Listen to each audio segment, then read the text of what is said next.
Meanwhile, two senior far-right Israeli ministers have called for an escalation of military operations in Lebanon. It's a direct violation of the ongoing ceasefire deal that was extended last week between the two countries.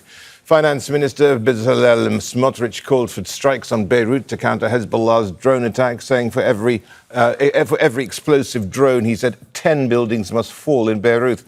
While the National Security Minister Itamar Ben-Gvir called for a return to, quote-unquote, an intense war. He posted on X, "It's time for the Prime Minister to bang on Trump's table and inform him that we are returning to war in Lebanon. We need to cut off the electricity in Lebanon, conquer Dahieh, and return to intense war." Joining us for more on this is Ori Goldberg. He's an Israeli political commentator, and he joins us live from Tel Aviv. Thank you very much, Ori, for joining us. This just comes actually as Benjamin Netanyahu has said he's essentially saying they've got to intensify strikes against Hezbollah. So they've got three, the Prime Minister and two of his ministers, all really at the moment trying to increase the war-fighting capability of Israel within in southern Lebanon.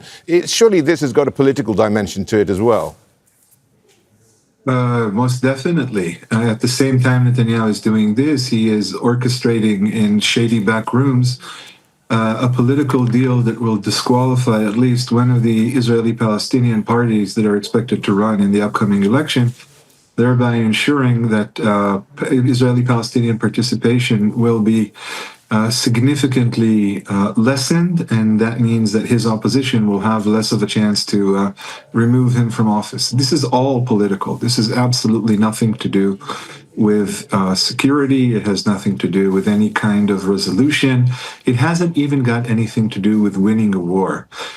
Just as we saw in Iran, Israel is not in it to win it. Israel is in it to destroy as much as possible, to create facts in the field, and to buttress Netanyahu and his partner's political agenda. It's also being portrayed as a land grab, too. Would you go along with that? No, actually, I wouldn't. I don't think it's a land grab. I think the great majority of Israelis, and you need to remember that there's always a home front for these extremist settler ministers. And on the home front, they have to confront a majority of Israeli Jews who have no wish to see settlements in Lebanon. What they really want, the majority of most Jews, is just emptiness. Okay? They want a 10-kilometer strip, a 15-kilometer strip, or whatever, where they don't have to see Lebanese operatives, be they military or Hezbollah.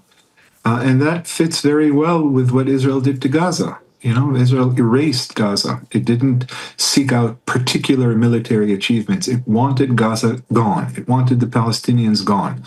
You don't necessarily have to kill them to make sure that they're gone. You can encourage them to ethnically cleanse themselves. But that was the whole point of making Gaza the oblivion that it is now. And that is exactly what is happening in Lebanon at the moment. Ori, what price will Benjamin Netanyahu exact from Donald Trump to stop fighting in southern Lebanon if it's all part of this Iranian peace deal? Well, that's a good question. There are a lot of people, smart, well-versed, knowledgeable, who believe that Netanyahu still controls Trump, either through funding or through AIPAC. The recent defeat of Congressman Massey seems to be an indication that AIPAC still has its strength. And in that case, Netanyahu can basically demand to continue fighting on one of these fronts. It doesn't matter which, because a war is very much important for his election preparations. But if you'll allow me to speculate for a second, I don't think Netanyahu wields that much clout over Trump anymore.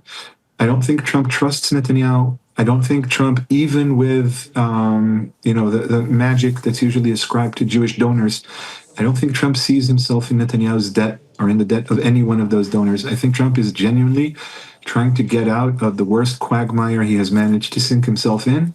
And when that is the case, when it's an existential quandary, Netanyahu, and especially when Netanyahu is as weak as he is, and that's an important point. Israel can expand tremendous lethal power and still be very weak because it has no options and no vision and no sense of what it means to win. Netanyahu is weak. Israel is weak. Trump knows this weakness. Trump smells weakness. So I, for one, seriously doubt whether Netanyahu can exact any kind of serious toll. Does Netanyahu, Smotrich and Ben-Gvir really, are they at the moment a good image of the body politic of Israel? Good question. There's certainly an image of a significant part of the body politic of Israel, and that's the part that's been saying all the quiet parts out loud.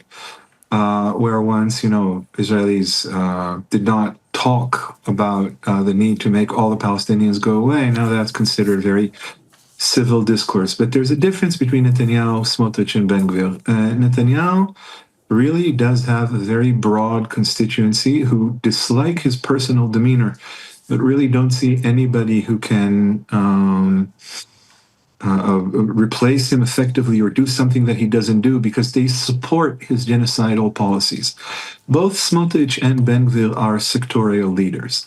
Their base is not expanding. They will never be leaders of a national movement.